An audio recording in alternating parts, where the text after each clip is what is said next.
اعوذ باللہ من الشیطان الرجیم، بسم اللہ الرحمن الرحیم۔ آپ نے یہ تیسرا بھی سن لیا ہے پارٹ۔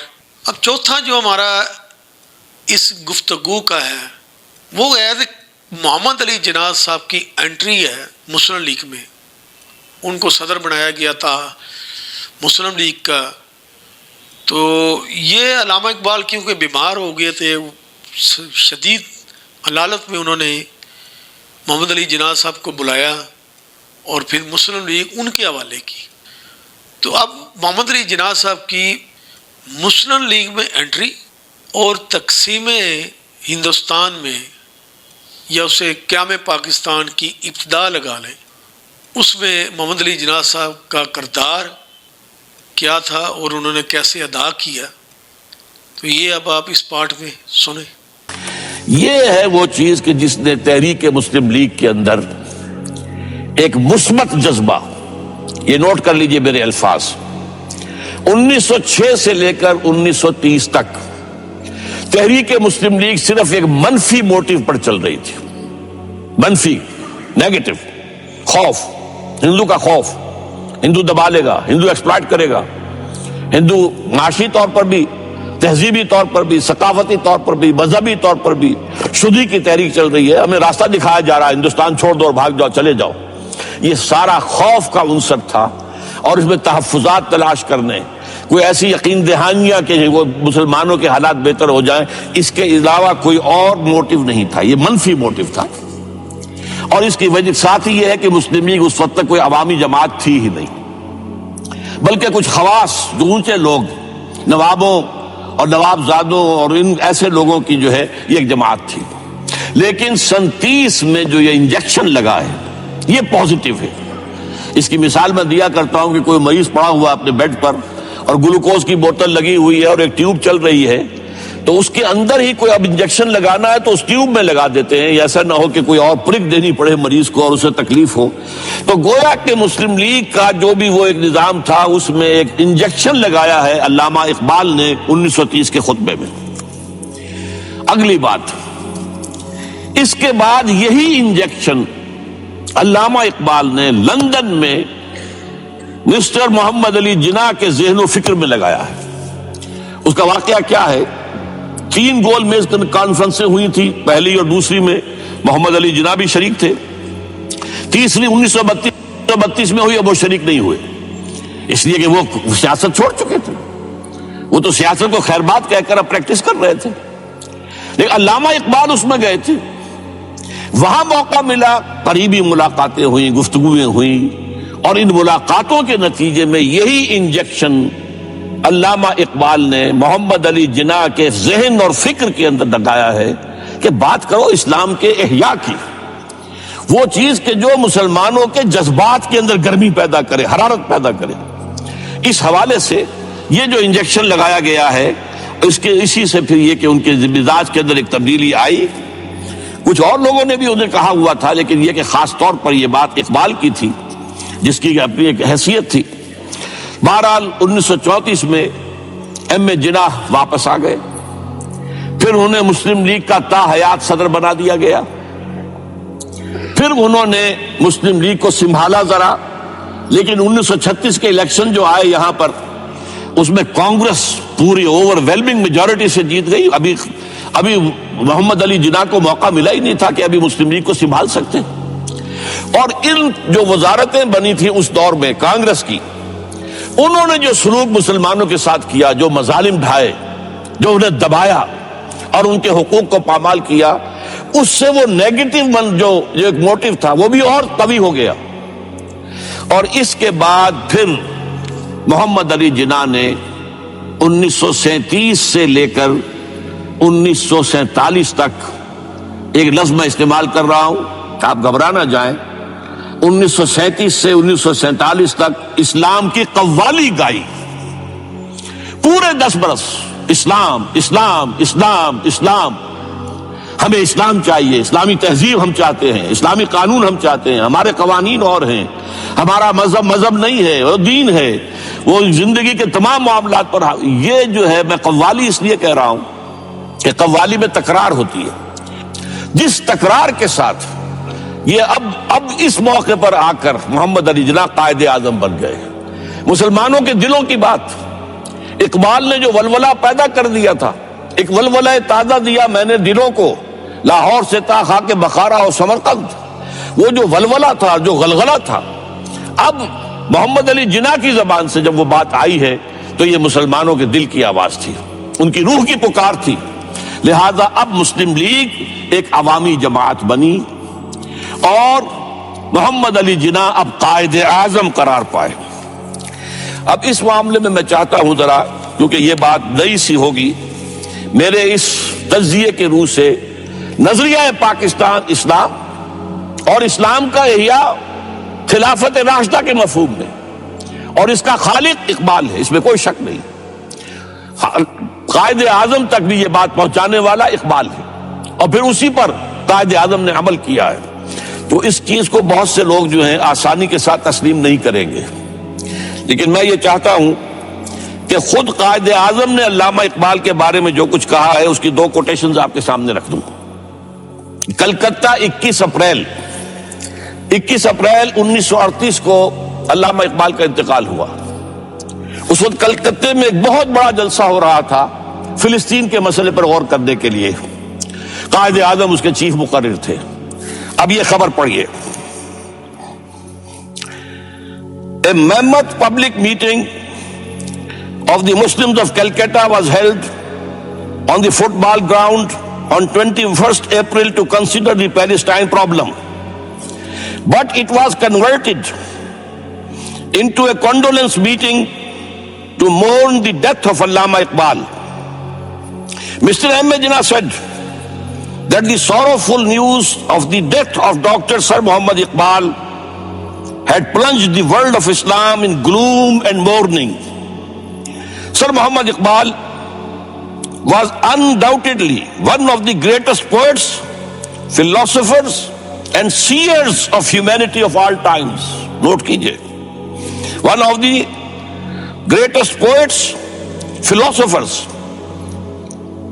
and seers, جن کو کہ مستقبل کو دیکھنے کی صلاحیت ہوتی ہے، جن کی نگاہ گاہ میری نگاہ تیز چیر گئی دل وجود، جس کے بنا پر آب روان کبیر تیرے کنارے کوئی دیکھ رہا ہے کسی اور زمانے کے خواب. یہ علامہ اقبال نے جو کچھ دیکھا تھا اسلام کے مستقبل کے بارے میں. He took a prominent part in the politics of country and in the intellectual and cultural reconstruction of the Islamic world. His contribution to the literature and thought of the world will live forever. اب آخری جملہ سنیے غور سے. To me, he was a personal friend, number 1, philosopher, number 2, and guide, number 3, and as such the main source of my inspiration and spiritual support. کوئی شک اس کے بعد رہ جاتا ہے؟ اور یہ الفاظ کون کہہ رہا ہے؟ یہ محمد علی جناح ہے. لفاظ آدمی نہیں ہے وہ کوئی شعلہ بیان خطیب جو الفاظ جو ہیں اس کے ابار لگا دے نہیں. جو ایک ایک لفظ، وکیل، بہت بڑا وکیل، ایک ایک لفظ جو ہے تول کر بولنے والا، انہیں کیا قرار دیا؟ خود تسلیم کیا. دوسرا میں اور دے رہا ہوں. یہ سن 40 میں اقبال ڈے منایا گیا تھا. اب اس میں کیا کہتے ہیں Quaid Azam? If I live to see the ideal of a Muslim state being achieved in India, and I were then offered to make a choice between the works of Iqbal and the rulership of the Muslim state, I would prefer the former. اگر ہم کامیاب ہو جاتے ہیں کہ اسلامی ریاست قائم کرنے میں، مسلمان ریاست قائم کرنے میں، اور اس کے بعد میرے سامنے چوائس رکھا جاتا ہے کہ یا تو علامہ اقبال کا کلام لے لو اور یا حکومت کے سربراہ بن جاؤ، تو میں علامہ اقبال کے کلام کو ترجیح دوں گا. اور سنیے. Continuing, Mr. Jinnah said that in April 1936 he thought of transforming the Muslim League, which was then only an academic institution, into a parliament of the Muslims of India. From that time to the end of his life, he continued, Iqbal stood like a rock by him. Iqbal, Mr. Jinnah said, was not only a great poet who had permanent place in the history of the world's best literature. He was a dynamic personality who during his lifetime made the greatest contribution towards rousing and developing of Muslim national consciousness.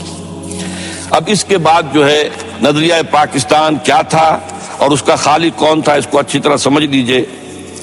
بہرحال یہ وہ معاملہ تھا کہ جب قائد اعظم نے اسلام کا جو ہے راگ الاپا ہے یا قوالی گائی ہے، تو اب اس کے نتیجے میں جیسے قوالی میں ہوتا ہے قوم کو حال آ گیا. آپ ذرا سوچئے مسلم لیگ کو مائنورٹی پروونسز کے لوگوں نے کیوں ووٹ دیے تھے؟ کیا یو پی کبھی پاکستان میں آ سکتا تھا؟ کیا مدراس کبھی پاکستان میں آ سکتا تھا؟ کیا بامبے پاکستان میں آ سکتا تھا؟ کیا سی بی پاکستان میں آ سکتا تھا؟ پھر ذرا سوچئے، عقل کے خلاف بات نظر آتی ہے. یہ حال میں آنے والے کا معاملہ ہے، جہاں جذبات کی جو ہے وہ حکمرانی ہو جاتی ہے، عقل ایک طرف رہ جاتی ہے. ورنہ کیا بات ہے، ان کے تو اسلام پاکستان کے ساتھ کوئی تعلق نہیں ہو سکتا. تو پھر مسلم لیگ کو ووٹ دے رہے ہیں، پاکستان کے لیے ووٹ دے رہے ہیں. پاکستان کا ریزولوشن 47 میں ہو چکا ہے، اور 46 کے الیکشن میں مسلم لیگ کامیاب ہوتی ہے پورے ہندوستان میں جو majority provinces as well as the minority provinces, جس میں کہ مسلم لیگ کو جو ہے پورے ہندوستان کے مسلمانوں کی واحد نمائندہ جماعت ہونے کی جو ہے ایک حیثیت حاصل ہو جاتی ہے. لیکن اسی دوران میں ظاہر بات ہے، ایک تو یہ نوٹ کیجئے کہ جو دعائیں مانگی گئی ہیں، کچھ لوگ کہہ دیتے ہیں یہ تو کچھ بچوں نے نعرہ بنا لیا تھا، پاکستان کا مطلب کیا لا الہ الا اللہ، یہ کوئی سیریس بات نہیں تھی. بہرحال بچوں نے بنایا ہو، لیکن مسلمانوں نے ہند کے دل کی آواز بنا تھا. میں تو خود ان میں سے ہوں جنہوں نے وہ نعرے لگائے. میں اس وقت ہائی اسکول کے طالب علم کی حیثیت سے ضلع حصار کی مسلم اسٹوڈنٹ فیڈریشن کا میں جنرل سیکریٹری تھا، اور ہم نے جلسوں میں جلوسوں میں جو نعرے لگائے ہیں، پھر یہ کہ جمعے کے اجتماعات میں، عیدین کے اجتماع گڑ گڑا کر جو اللہ تعالیٰ سے دعائیں مانگی ہیں، اے اللہ ہمیں انگریز اور ہندو کی دوہری غلامی سے نجات دے دے، ہم تیرے دین کا بول بالا کریں، تیرے نبی. اور یہ اگر پیغام نہ ہوتا تو پورے ہندوستان کے مسلمان 1946 کے الیکشن میں مسلم لیگ کو ووٹ نہ دیتے. لہذا اس اعتبار سے یہی فیصلہ کن، یہی نظریہ پاکستان فیصلہ کن بنیاد بنا ہے پاکستان کی. لیکن یہ بھی سوچ لیجئے اسی زمانے میں ظاہر بات ہے کہ اب ہندو مسلم کشاکش جو ہے وہ بھی انتہا کو پہنچ گئے. وہ سارے جو میں گن چکا ہوں، پچھلا پس منظر، پھر ہندوؤں میں جو احیاء ہوا مذہب کا، ان کی تہذیب کا، اور اس کے اندر جو ملیٹنسی آئی ہے. لیکن اب کیا ہوا؟ ہندو کے لیے بھارت ماتا نہایت مقدس تصور ہے. بھارت ماتا کے ٹکڑے چاہتے ہیں، یہ بھارت ماتا کو ٹکڑے کرنا چاہتے ہیں. اب جو دشمنی آئی ہے، اس دشمنی کا کوئی ظہور ہوا ہے پھر پارٹیشن کے وقت، جو میسیکرز ہوئے، جو قتل عام ہوئے، جو انسان جو ہے بھیڑیوں سے زیادہ بڑھ کر جو ہے سفاک بنا ہے، جب چھوٹے چھوٹے بچوں کو اچھال کر نیزوں میں ان کو پرویا گیا ہے، جب لاکھوں عورتوں کی جو ہے وہ عصمت دری ہوئی ہے، اغوا ہوا ہے، لاکھوں آدمی قتل ہوئے ہیں، 1 کروڑ انسان ادھر سے ادھر، ادھر سے ادھر، اتنا بڑا ٹرانسفر آف پاپولیشن تاریخ انسانی میں کبھی نہیں ہوا. یہ ساری چیزیں ہوئی ہیں اس لیے کہ اب وہ ہندو مسلم ایشو جو ہے وہ انتہائی وہ تلخی کو پہنچ چکا تھا. اس کے حوالے سے میں علامہ اقبال کی ایک کوٹیشن اور آپ کو سنا رہا ہوں. یہ 18 جنوری 1946 کے سول اینڈ ملٹری گزٹ میں شائع ہوا. ایک جلسہ ہوا لاہور میں اسلامیہ کالج میں حبیبیہ ہال میں مسلمان خواتین کا. وہاں جو قائد اعظم نے الفاظ کہے ہیں، یہ پھر میں کہہ رہا ہوں، ذرا نوٹ کیجئے، یہ کسی خطیب اور کسی شعلہ بیان مقرر کے الفاظ نہیں ہیں، یہ قائد اعظم کے الفاظ ہیں.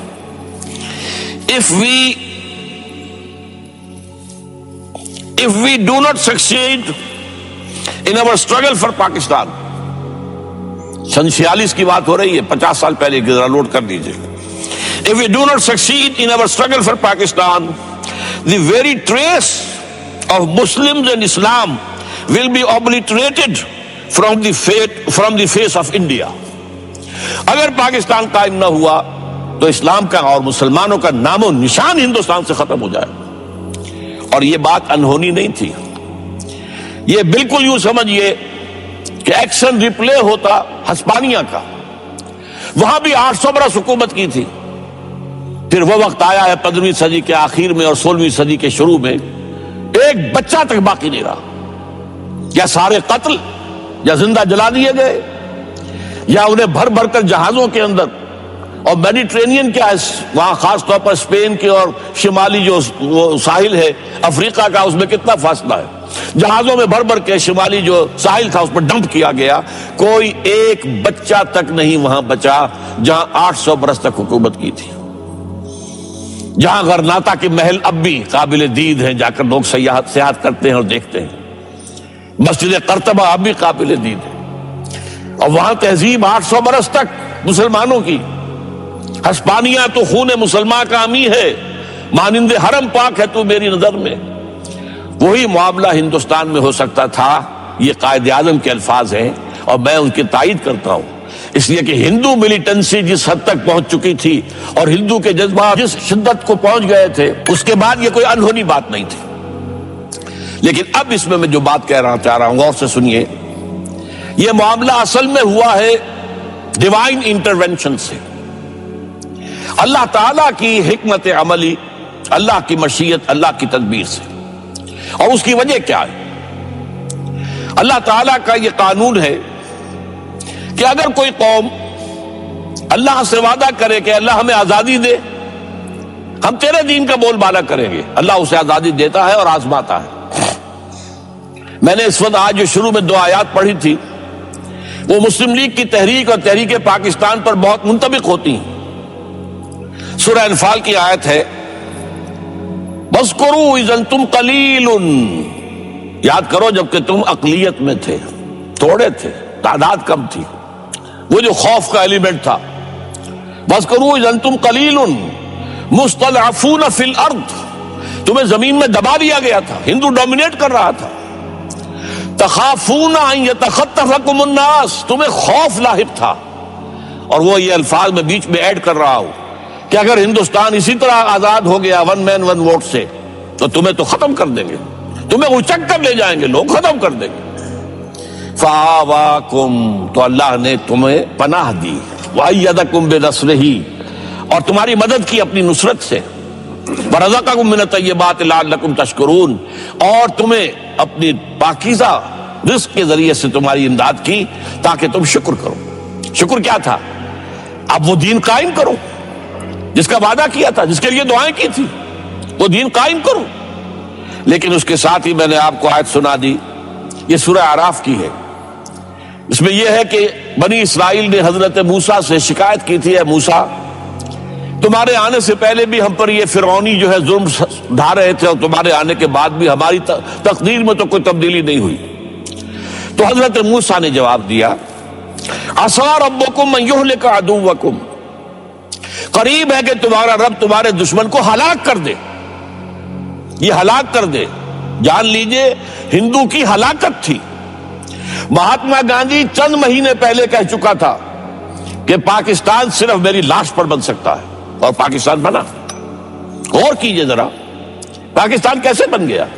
میری کتاب کا حوالہ دیا تھا عزیز ماکر سعید نے، استحکام پاکستان، میں نے اس میں شائع کیا یہ معجزہ تھا، کوئی کسی حساب کتاب میں آنا والا نہیں ہے. کہاں مسلمان قوم، کہاں عددی اعتبار سے 3 گنا ہندو، وہ تعلیم میں آگے، تنظیم میں آگے، ہر پیسے میں آگے، وہ تجارت میں آگے، صنعت میں آگے. اور پھر اس کے بعد نمبر 2، مسلمانوں کے نہایت مؤثر حلقے پاکستان کے خلاف. ابوالکلام آزاد جیسا جینیس وہ برہمو سماج کے زیر اثر آ گیا. اور گاندھی جو ہے وہ خود کہتا تھا کہ میں راجا رام موہن رائے کا میں وہ چیلا ہوں، وہ میرا گرو ہے. اور مولانا ابوالکلام آزاد بھی اسی کے سحر سے متاثر ہوئے، متحدہ قومیت. اور مولانا حسین احمد مدنی رحمت اللہ علیہ اور ان کے ساتھ علماء جو ہندوستان کے تھے، جمعیت علماء ہند بہت بڑی جماعت تھی، بہت بڑی طاقت تھی پاکستان کے ڈیڈ اگینسٹ. وہ تو آپ نے سرود بر سر ممبر کے ملت از وطن است کہ بے خبر مقام محمد عربی است، عجم ہنوز نہ داند رموز دی ورنہ زدیم بند حسین و نیچے بل جبیست، میں مصطفیٰ برساں خیش را کے دی ہما اوست اگر بہو نہ رسیدی تمام بو لہبیست، اگر مصطفیٰ کے قدموں تک نہیں پہنچو گے تو پھر دیکھو تم دین تو نام ہے مصطفیٰ کا، یہ پھر باقی ساری بو لہبی ہے۔ اس حوالے سے پھر نوٹ کیجئے، کانگریس کے ساتھ جمعیت علماء ہند، پنجاب میں احرار ایک بہت بڑی طاقت ہے، عوامی طاقت، جیسے مقررین اور خطیب اس نے پیدا کیے، کوئی کسی نے پیدا نہیں کیا آج تک۔ وہ ڈیڈ اگینسٹ پاکستان کے۔ سرحد میں جو سرحدی گاندھی کی تحریک تھی، خدائی خدمتگار، نہایت عوامی تحریک، پاکستان کی دشمن، یہ سب کچھ پھر پاکستان بن گیا۔ کیسے بن گیا؟ سب سے بڑھ کر انگلستان میں اس وقت لیبر پارٹی کی حکومت تھی۔ اگر کنزرویٹو پارٹی کی حکومت ہوتی تو جو ہمارے خان عبد الولی خان صاحب جا کر انڈیا آفس کے ریکارڈ سے کچھ چیزیں لے آیا کرتے تھے، ان کی اہمیت تھی، اس لیے کہ جب تک انگریز ہندوستان میں رہنا چاہتا تھا اس نے واقعتاً ڈیوائیڈ اینڈ رول اس پالیسی کو اختیار کیا ہے، اور یہ اس کی حکمت عملی کا لازمی حصہ تھا۔ لیکن جب پاکستان بنا ہے، لیبر پارٹی کی حکومت، وہ اکھنڈ ہندوستان کی حامی تھی۔ چنانچہ آپ کو معلوم ہے کہ لارڈ ایٹلی وزیر اعظم، قائد اعظم سے شدید نفرت کرتا تھا، اب تو اس کی کتاب شائع ہو چکی ہے، اس میں موجود ہے۔ اور جو ہمارا وائس رائے تھا لارڈ ماؤنٹ بیٹن، وہ گاندھی کا چیلا تھا۔ پھر پاکستان کیسے بن گیا؟ یہ اللہ کی خاص حکمت ہے، یہ نوٹ کر لیجئے، یہ بہت اہم نقطہ ہے۔ اس میں آخری دلیل جو میں دے رہا ہوں، جس کا کوئی اور توڑ ہے ہی نہیں، سن 46 میں قائد اعظم نے کیبنٹ مشن پلان قبول کر لیا۔ وہ کیا تھا؟